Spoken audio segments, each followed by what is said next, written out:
അരയിടത്തുപാലത്ത് bus അപകടമുണ്ടായി. അവിടെ നിന്നുള്ള CCTV ദൃശ്യം ഇപ്പോൾ പുറത്തു വരികയാണ്. എങ്ങനെയാണ് അപകടം സംഭവിച്ചത് എന്നുള്ളതിന്റെ ദൃശ്യങ്ങളിലേക്ക്.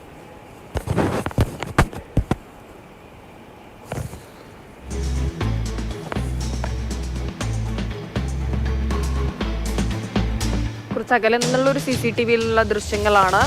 അതിൽ ദൂരെ മറിഞ്ഞു കിടക്കുന്നുണ്ട് ബസ് വേഗത്തിൽ വരുന്നതും മറിയുന്നതും ആ ദൃശ്യങ്ങളിൽ നിന്ന് കാണാൻ കഴിയും.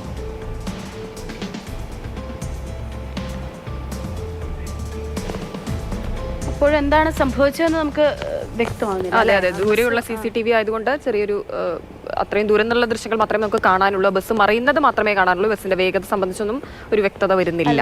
രണ്ട് ബൈക്കുകൾ അപകടത്തിൽപ്പെട്ടതിന്റെ ദൃശ്യങ്ങളും നമുക്ക് കാണാൻ സാധിക്കുന്നില്ല. എന്തായാലും ഇംതിയാസ് കരീം എന്താണ് സംഭവിച്ചത്, എന്താണ് ഈ ദൃശ്യങ്ങളിലൂടെ നമുക്ക് കൂടുതൽ വ്യക്തമാകുന്ന വിവരങ്ങളിൽ നിന്നുള്ളതിന് വിശദാംശങ്ങൾ നൽകും. ഇംതിയാസ്, CCTV ദൃശ്യങ്ങൾ കൂടി സമീപത്ത് കുറച്ച് മാറിയുള്ള കടയിൽ നിന്നുള്ള ദൃശ്യമാണ് എന്നാണ് മനസ്സിലാക്കുന്നത്. CCTVയിൽ നിന്നുള്ളത് എന്താണ് കൂടുതൽ വ്യക്തത, എന്താണ് ഈ ദൃശ്യങ്ങൾ പുറത്തു വരുമ്പോൾ അപകടത്തെ പറ്റി ഉണ്ടാകുന്നത്?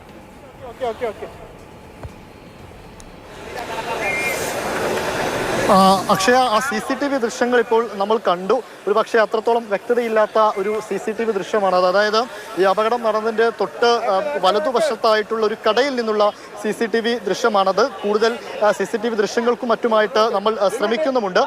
ഇപ്പോൾ ഇവിടെ പ്രധാനമായിട്ടും നമ്മൾ ദൃശ്യങ്ങളിൽ കാണുന്നത് പോലെ തന്നെ ഇവിടെ റോഡിലെ ക്ലീനിങ് അടക്കമുള്ള പ്രവർത്തികൾ ഇപ്പോൾ നടന്നുകൊണ്ടിരിക്കുകയാണ്. നേരത്തെ ഞാൻ സൂചിപ്പിച്ചിരുന്നു, ഈ വാഹനം, അതായത് ക്രെയിൻ ഉപയോഗിച്ച് നിവർത്തിയതിന് ശേഷം വേറെ വാഹനം വെച്ച് അത് വലിച്ച് മറ്റൊരു വശത്തേക്ക് റോഡിൽ നിന്നും പൂർണ്ണമായും മാറ്റിയിട്ടുണ്ട്.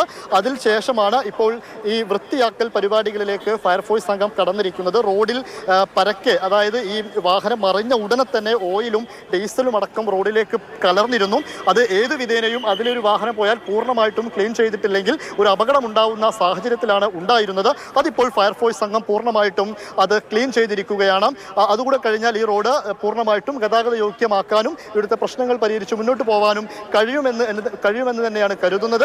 അതേസമയം ഈ പാലത്തിന്റെ കൈവരി, ഈ നേരത്തെ സൂചിപ്പിച്ചതുപോലെ തന്നെ ഈ പാലം അവസാനിക്കുന്നിടത്താണ് ഈ അപകടം ഉണ്ടായിട്ടുള്ളത്. അവിടെ ആ കൈവരിയുടെ ഒരു ഭാഗം ചെറിയ രീതിയിൽ തകർന്നിട്ടുണ്ട്. അതും കൂടി, ആ പ്രശ്നം കൂടെ അടുത്ത ദിവസങ്ങളിൽ തന്നെ പരിഹരിക്കേണ്ടതുമാണ്. അതോടൊപ്പം തന്നെ പറയാനുള്ള മറ്റൊരു കാര്യം, നേരത്തെ നമ്മൾ പറഞ്ഞ കണക്കിൽ വെച്ചൊരു 50-ലധികം ആളുകൾ ഈ ബസ്സിൽ യാത്രക്കാരായിട്ട് ഉണ്ടായിരുന്നു എന്നാണ് മനസ്സിലാക്കുന്നത്. 50ഓളം ആളുകൾ എന്തായാലും ഈ ബസ്സിൽ ഉണ്ടായിരുന്നു. അതിൽ 41 ആളുകൾ ബേബി മെമ്മോറിയൽ ആശുപത്രിയിൽ ചികിത്സയിലാണ്. ഒരാളുടെ നില ഗുരുതരമായി തന്നെ തുടരുകയുമാണ്. അതേസമയം 12 പേർ കോഴിക്കോട് മെഡിക്കൽ കോളേജ് ആശുപത്രിയിലാണ് ഇപ്പോൾ ചികിത്സയിൽ കഴിയുന്നത്. അവിടെ ആർക്കും ആ രീതിയിൽ വലിയ പരിക്കുകളോ ഒന്നും കാര്യമായിട്ട് ഇല്ല എന്നും അറിയുന്നു. അങ്ങോട്ടേക്ക് അവരുടെ ബന്ധുമിത്രാദികളെല്ലാം തന്നെ അങ്ങോട്ടേക്ക് എത്തുന്നുമുണ്ട്.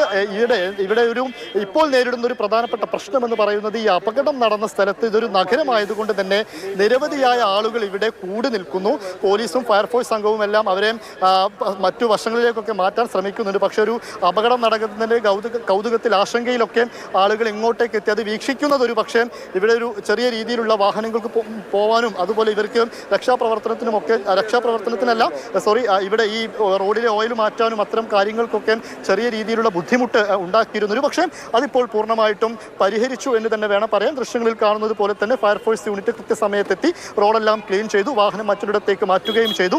ഇനി ഈ ബൈക്കിലടക്കം സഞ്ചരിച്ചിരുന്നവരാണ് ഇപ്പോൾ ആശുപത്രിയിലുള്ളത്. ബൈക്കിലുള്ളവരുടെ നില എന്താണ് എന്ന കാര്യത്തിലൊക്കെ ഒരു വ്യക്തത ഇനിയും ആശുപത്രി അധികൃതർ അവരെ നിരീക്ഷിച്ചുകൊണ്ടിരിക്കുകയാണ്. അതിലൊക്കെ ഒരു വ്യക്തത വരേണ്ടതുമുണ്ട്. അക്ഷയ്.